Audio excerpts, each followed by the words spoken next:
You're listening to ITR, Irish Tourist Radio podcast. Chapter 6, The Unseen Hand, Dublin, present day. The small, cluttered office at Trinity College was Maeve O'Connor's sanctuary and her battleground. Spread across her desk were photocopies of obscure medieval charters, cryptic sketches from her field journal, and a dozen open tabs on her laptop. The image of the Merovingian cross fused with the ancient triskel, the same mark from the Slane Abbey stone and now seen in Liam's hidden cave, pulsed on her screen like a living thing. Liam sat opposite her, nursing a mug of tea, his fisherman's hands, usually rough with the sea, now surprisingly gentle as he pointed to a detail on one of her sketches. "My da always said there were places hidden deep where the old magic slept. Never thought it'd be tied to fancy knights. Fancy knights who, it seems, were guarding far more than mere gold, Liam," Maeve replied, running a hand through her already dishevelled red hair. "This isn't just about a Templar treasure. It's about a lineage, a bloodline. One they believed so sacred, so dangerous, that they intertwined its protection with symbols thousands of years older than Christianity itself." She tapped the screen, pointing to the unique fusion of the Templar cross and the triskel. "This symbol, it's a key, a map. It links Slane, the Merovingian exile, to the western coast, where you found that altar. And it suggests a deeper connection to the very heart of the ancient Irish kingship." Her mind was already racing ahead, connecting the dots to the Hill of Tara, the mythological seat of power she had studied for so long.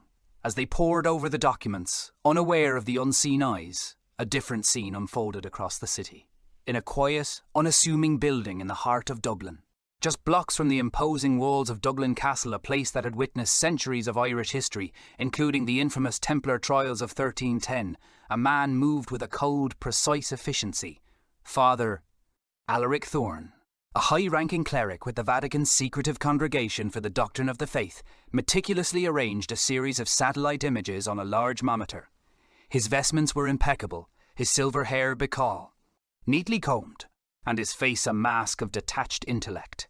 Thorne was not a man given to emotion. His entire existence was devoted to the preservation of orthodoxy, to the suppression of any knowledge that could destabilize centuries of established doctrine. He traced a finger over the satellite image of the cliffs of County Clare, then zoomed in on the faint outline of a familiar fishing boat. He knew Liam Kelly, and he knew Dr. Maeve O'Connor. Her recent inquiries into the Hill of Slane, her unusual interest in obscure Merovingian texts, had not gone unnoticed.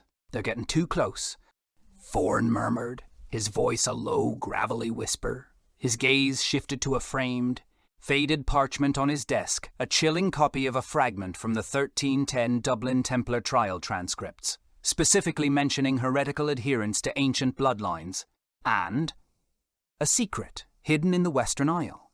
This was not merely about a heretical sect. This was about the profound, sacred lineage, the one that defied papal authority and threatened the very foundation of the Church's narrative of Christ. Thorne pulled out a small, antique silver cross from his pocket, its surface worn smooth by countless years of handling. It was a cross that had been passed down through generations of his order, each guardian bound by an ancient oath to prevent the truth from ever seeing the light of day. For centuries, they had successfully managed the occasional rogue historian or zealous cult. But Maeve O'Connor was different. Her intellect, combined with Liam Kelly's deep, almost intuitive connection to the land, made them a formidable and potentially catastrophic combination. He picked up a secure phone, his fingers hovering over a speed dial button. "It seems," he said into the receiver, his voice devoid of any warmth, "that the Guardians of the Grail are stirring again. It is time to remind them of the oath." Back in Maeve's office, a sudden, inexplicable shiver ran down her spine. The old building seemed to sigh around them, and for a fleeting moment, the humming of the fluorescent lights took on a deeper, more ominous tone. Liam looked up, his brow furrowed. "Did you hear that?" Maeve shook her head, dismissing it as the building's age. "No. What?" "Nothing," Liam said, but his eyes darted nervously towards the closed office door. He felt it a shift in the air, a sense of being watched. The hunt for history had just become a much more dangerous game. Chapter 7, The Crypt's Whispers. Slane, County Meath, present day. The omnipresent Irish drizzle clung to Dr. Maeve O'Connor's lashes as she stared up at the skeletal remains of the Chantry College on the Hill of Slane. The ruins, despite their desolation, exuded a profound sense of history, every crumbling stone steeped in centuries of human endeavour and forgotten secrets. Her internal GPS, fueled by countless hours poring over maps, historical documents, and now the specific markings on the ancient altar found in Liam's cave, guided her. "This is it," Maeve declared, her voice firm despite the chill seeping into her bones.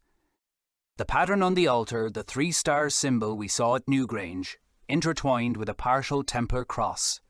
It points directly to this site, specifically to the oldest parts of the friary, probably beneath the college rebuilt by Christopher Fleming in the 16th century. Liam, his hands shoved deep into his pockets, surveyed the overgrown grounds of the monastic core. "My da used to say the Slane Friary was a labyrinth, built over something even older, something the church never quite tamed. He remembered stories, passed down through generations of local folklore, of a place beneath the friary that felt different. The hill itself has ancient roots, with structures possibly dating back to prehistoric times, such as the Great Motte, which was the traditional residence of Fecho for Chertne, a prophet from pre-Christian times. Their research had led them here, armed with Maeve's theoretical connections and Liam's intimate knowledge of the land. The fragmented manuscript Maeve had been studying hinted at a subterranean vault beneath the old friary. The specific mention of Christopher Fleming, the Lord of Slane in 1512, and his bequest that funded the rebuilding of the Chantry College had cemented Maeve's conviction. If anyone had the means and motivation to conceal something of immense importance, it would be a powerful lord during a period of intense religious upheaval. The dissolved friary itself was granted to Sir James Fleming in 1543 by Henry VIII.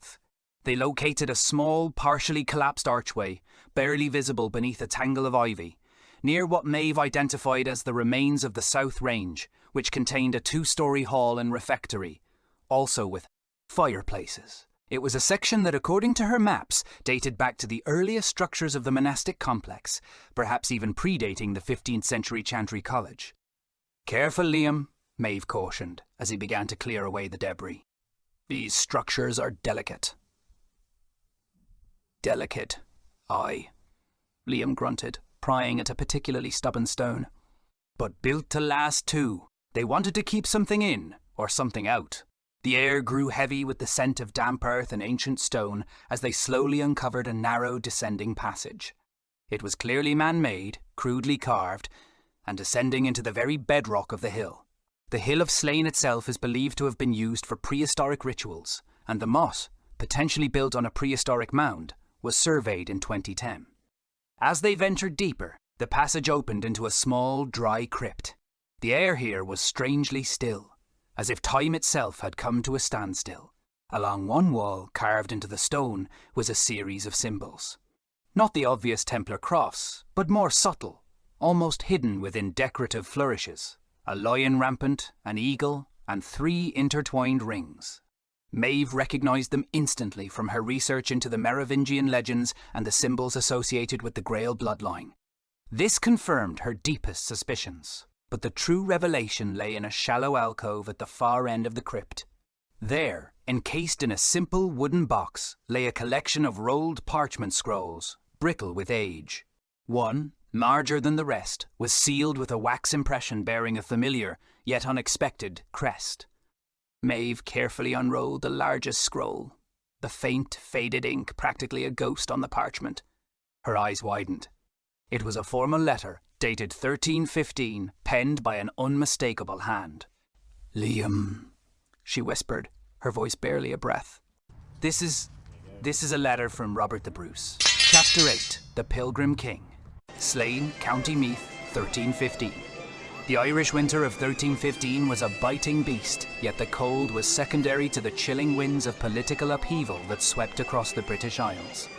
Robert the Bruce, King of Scotland, a man forged in the crucible of battle, stood on the Hill of Slane, his gaze fixed not on the ancient motte or the nascent monastic ruins, but on the distant, hazy prospect of English-held lands. His victory at Bannockburn less than a year prior had secured Scottish independence, but the shadow of the Plantagenet crown still loomed large. To truly secure his realm, he needed to destabilise England's power in Ireland. He had journeyed here, to Slane, drawn by more than just strategic opportunity. Whispers had reached him, cryptic messages carried by a network of dispossessed Templars and sympathetic Irish chieftains. They spoke of a deeper alliance, one that transcended mere military pacts. His brother, Edward the Bruce, a formidable warrior in his own right, stood beside him, eager to carve out a new kingdom across the Irish Sea. Edward dreamed of uniting the Gaelic clans, of becoming the High King of Ireland, a move that would truly cripple England. "The Irish chieftains are fractured, Robert," Edward growled, his breath pluming in the frigid air. "They need a common enemy to bind them, a king to lead them. And a cause," Robert countered, his eyes scanning the surrounding landscape, instinctively searching for hidden angles, unseen vulnerabilities. He understood the Irish psyche. They fought not just for land, but for spirit, for an ancient heritage that resonated with the very soul of the island. The meeting with the various Irish lords and clan leaders took place not in a grand hall, but in a concealed chamber beneath the ruins of the friary, a place known to only a trusted few. The air was thick with the scent of peat smoke and the tension of disparate factions. Hugh de Lacy, Lord of Meath, a powerful Anglo-Norman whose family had been granted vast lands by Henry II after the Norman invasion, was a complex figure caught between his English allegiance and the growing tide of Irish nationalism. Robert knew he had to be swayed, or circumvented. The discussions were arduous, fraught with mistrust and ancient grievances. Robert the Bruce spoke of shared oppression under the English heel, of a common fight for freedom. He proposed a unified front, offering his brother Edward as their king, a symbol of a new Gaelic-Scottish alliance. This alliance, struck in 1315, was a desperate gamble against the formidable power of England. But there was another element to the negotiations, one conducted in hushed tones, away from the clamour of political strategizing. A lone figure, cloaked and hooded like the Templars of old, approached Robert in the dead of night. He was one of the survivors of the papal purge against the Knights Templar, a ghost of an order declared heretical, and its members hunted down across Europe in 1307 and imprisoned or executed. "Your Majesty," the Templar whispered, his voice raspy with age and fear, "we know of your fight, and we know of another, a legacy, one hidden in this very soil, protected for centuries, a lineage that, if ever revealed, would shatter the authority of Rome and London alike." Robert listened, his keen mind piecing together fragments of whispers he'd heard throughout his life, tales of Templar treasures, not of gold, but of knowledge. The Templars spoke of the ancient connection to the Merovingian bloodline, the sacred seed brought to Ireland by Prince Dagobert centuries ago. He spoke of its true significance, hinting at a lineage far more profound, rooted in events predating even the arrival of St. Patrick. This secret, he implied, was the ultimate lever against oppressive powers. The Templar revealed a series of cryptic codes, a cipher within the symbols he knew Robert's own family had revered. He offered to share knowledge, resources, and even the remnants of the Templar network in Ireland if Robert would swear to protect the true Grail, not a cup but a sacred heritage, a bloodline that found its ultimate refuge. In Miss Island, Robert the Bruce, always pragmatic, recognised the power of such a secret. It was a potent ideological weapon, a rallying cry for a people oppressed by foreign dominion, he agreed. In that solemn moment, beneath the ancient stones of Slane, Robert the Bruce entered into an unholy yet utterly compelling alliance. The Templar, before vanishing into the night, handed him a rolled parchment, instructing him to safeguard its contents, to be revealed only when the time was right. It contained a vital piece of the puzzle, a link in the chain of protection. Unbeknownst to Robert, this document, this simple letter, was more than a mere record of their pact. It was a fragment of the confession, the ultimate betrayal of a sacred trust that would lead one day to the discovery of the hidden tomb of Dagobert II at Newgrange. And it would be the key that a modern historian, Maeve O'Connor, would one day stumble upon, linking his desperate alliance to a truth that spanned millennia. Chapter 9. The Serpent's Coil. Slane, County Meath, present day. Robert the Bruce. Maeve breathed, the name echoing in the damp, ancient crypt. Her fingers trembled as she held the brittle parchment, the weight of centuries pressing down on her. The seals, the handwriting, and the specific date of 1315 all confirmed the authenticity of the letter. This wasn't merely a historical document. It was a direct communication from the past, a piece of the sacred trust the Templars had evidently placed in a king. This was the ultimate link, tying the Merovingian lineage and the hidden treasures of Ireland directly to the highest echelons of European power. Her mind reeled, trying to reconcile the figure of the celebrated Scottish king with this shadowy role as a guardian of the Grail bloodline. Liam, however, didn't share her academic awe. His ears, honed by years at sea and an ancestral connection to the land, had caught something else.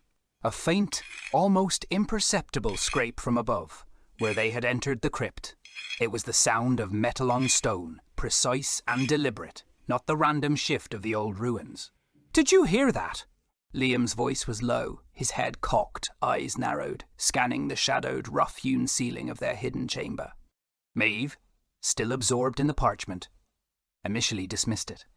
"Probably just the wind, Liam, or the building settling. It's centuries old after all."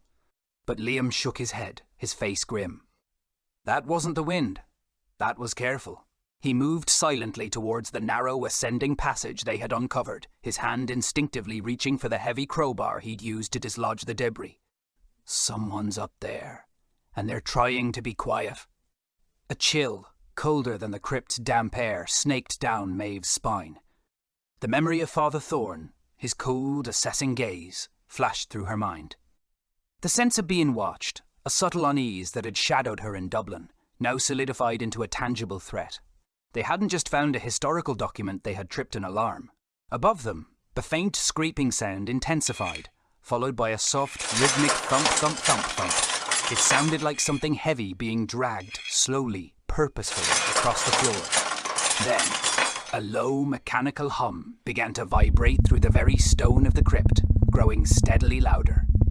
It was a precise, almost clinical sound, alien to the ancient sanctity of the place.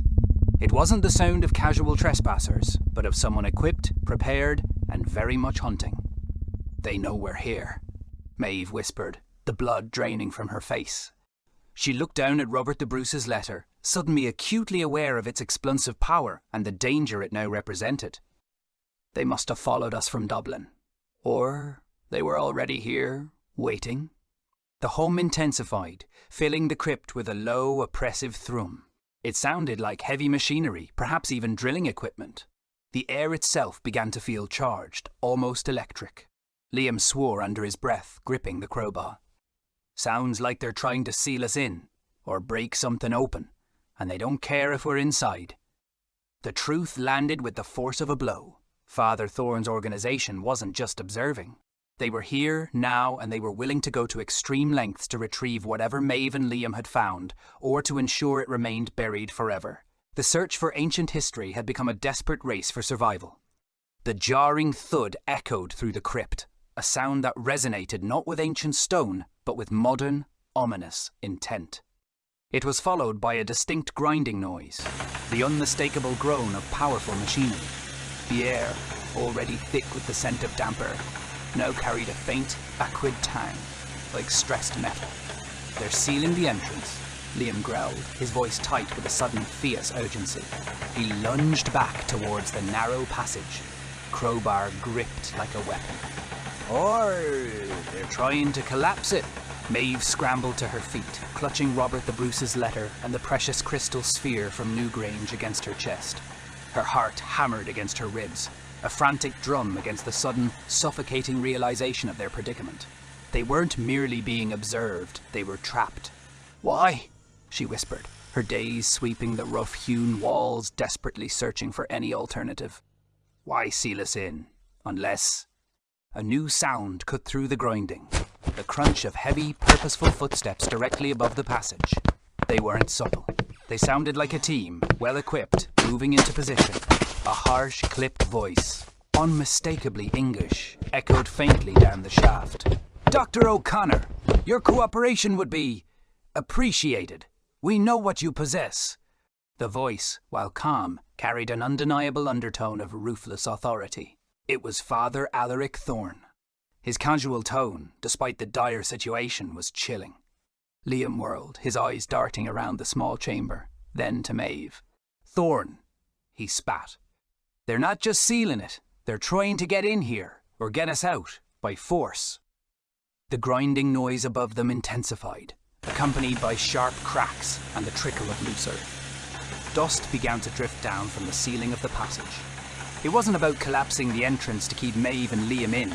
It was about opening a new way in, a more direct and violent entry point, right into the crypt itself. They were circumventing the old entrance, implying they knew the layout, perhaps even had their own maps. They know this place, Maeve realised, her voice catching. They have access. Maybe they've been here before. This isn't random. The implications were terrifying. Thorne's organisation wasn't just following her hunches. They had their own deep-seated knowledge, their own resources, and a very clear agenda. The silence that followed the voice was more menacing than any threat, suggesting the men above were now working with cold, methodical purpose, their focus fixed on the space where Maeve and Liam were trapped. A thin, almost invisible fissure began to appear in the stone of the crypt ceiling, directly above their heads, slowly lengthening with a faint, unsettling groan. They were directly under a new point of entry. "We have to move," Liam said, his voice flat, devoid of panic but heavy with grim determination. He looked towards the back of the small chamber, where the sarcophagus of Dagobert II lay. "There has to be another way out of here. There always is in these old places. We have to move." Liam's voice was raw, cutting through the mechanical din. The ominous fissure in the crypt ceiling was widening with an audible groan, shedding flakes of ancient mortar. Above, the high-pitched whine of a power tool briefly ignited, searing through the air like a dentist's drill on stone, then ceased, replaced by a deafening crack as a large section of rock above them gave way, sending a cascade of debris tumbling into the passage they had just used. They were sealed. Dust billowed, stinging Maeve's eyes. She clutched the precious letter and crystal tighter. "There has to be another way," she choked out, her gaze fixed on the sarcophagus of Dagobert II, a silent sentinel in the gloom. These medieval crypts, especially Templar or early Christian ones built over older sites, they often had more than one exit, escape routes for times of siege or persecution. Liam didn't waste a second. He began systematically banging his crowbar against the stone walls of the crypt, listening intently to the resonance, searching for any hollow points. Or places of extreme importance, they'd have bolt holes. "My granda always said the old friary was like Swiss cheese under the ground." He'd tell stories of smugglers using the old monastic tunnels. The air grew thick with dust and the acrid smell of ozone from whatever Thorne's men were using. The grinding noise above was almost continuous now, coupled with sharp, metallic clangs. They were clearly cutting through the floor, aiming directly for the crypt. Maeve joined Liam, abandoning her academic caution for desperate instinct. Her fingers ran frantically over the rough-hewn blocks, feeling for seams, for subtle shifts, for any sign of a concealed doorway.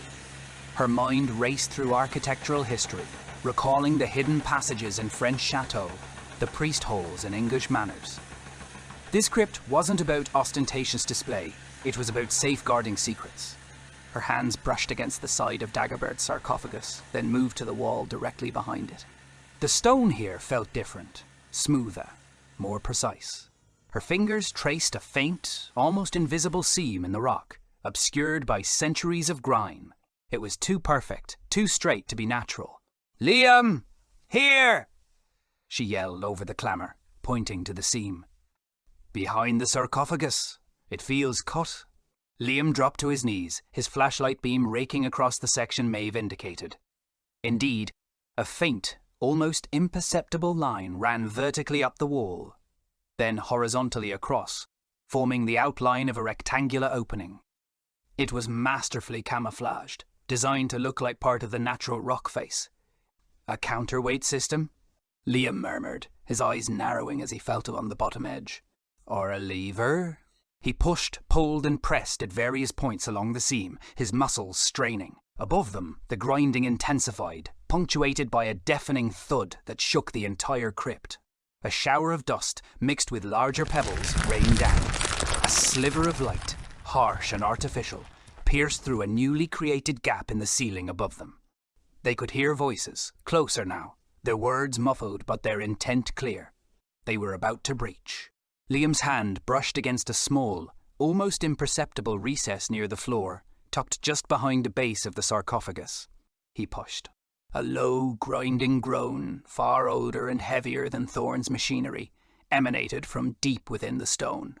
Slowly, agonizingly, a section of the wall beside Dagobert's sarcophagus began to slide inwards, revealing a narrow, pitch-black tunnel. The air that rushed out was stale, ancient, but blessedly free of the metallic tang that had been above. Bingo! Liam grunted, pulling Maeve towards the opening as the sounds of Thorne's men breaching the main crypt grew terrifyingly loud. Let's see where this rabbit hole goes. The thick, grinding groan of the ancient stone mechanism filled the crypt for a moment, then cut off abruptly as the concealed door slid shut behind them. Darkness, absolute and suffocating, swallowed Maeve and Liam whole. The roar of Thorne's drilling, muffled now, felt like a distant, angry beast. My torch! Maeve fumbled for her headlamp, her fingers clumsy with adrenaline. It clicked on, a feeble beam cutting a hesitant path through the oppressive black. They were in a narrow, unworked tunnel, barely wide enough for one person to pass comfortably.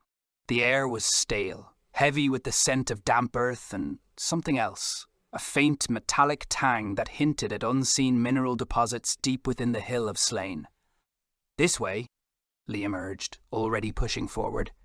His greater height meant he had to stoop considerably, his shoulders brushing against the rough, uneven rock. It leads downwards. They moved by touch, their hands scraping against cold, wet stone. The passage, far from a level tunnel, immediately began to descend. Not a gentle slope, but a precipitous, winding corkscrew, the ancient steps eroded and treacherous. It was clearly designed for concealment rather than comfort. Then came the environmental challenge. The descent became steeper, the footing more precarious. Loose scree shifted under their boots, threatening to send them tumbling into the blackness below. Maeve's beam danced wildly, revealing jagged, unworked rock walls that seemed to close in. Careful! Liam shouted, his voice echoing eerily. The rock here, it's unstable. Suddenly, the ground beneath Maeve's foot vanished. A low, guttural rumble vibrated through the rock, and a section of the floor just ahead of them gave way, sending a shower of loose stones cascading into a deeper abyss below. The sound of their fall was swallowed by an unseen depth. The passage, it seemed, wasn't merely old, it was actively crumbling. A sinkhole! Maeve gasped, stumbling back against Liam. Her lamp caught the glint of stagnant water far below. The faint trickling sound they'd heard earlier now intensified into a steady drip, drip, drip, echoing from the newfound void. The tunnel itself was weeping. They were perched on a narrow, crumbling ledge, barely a foot wide, with the yawning chasm of the collapsed passage to their left. The air grew heavier, colder, laden with the damp chill of subterranean water.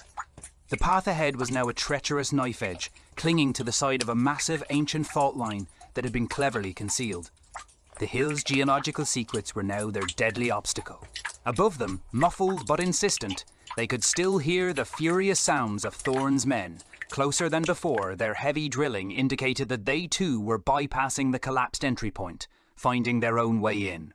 They were being pursued through the very guts of the earth. We can't go back, Maeve stated, her voice tight but resolute. And we can't fall. Liam shone his light across the treacherous ledge. Looks like we have to hug the wall. Pray this old stone holds. His face, grim and determined, was etched with a new kind of fear, the fear of the unknown beneath their feet, combined with the all-too-known threat behind them. You're listening to ITR Irish Tourist Radio podcast.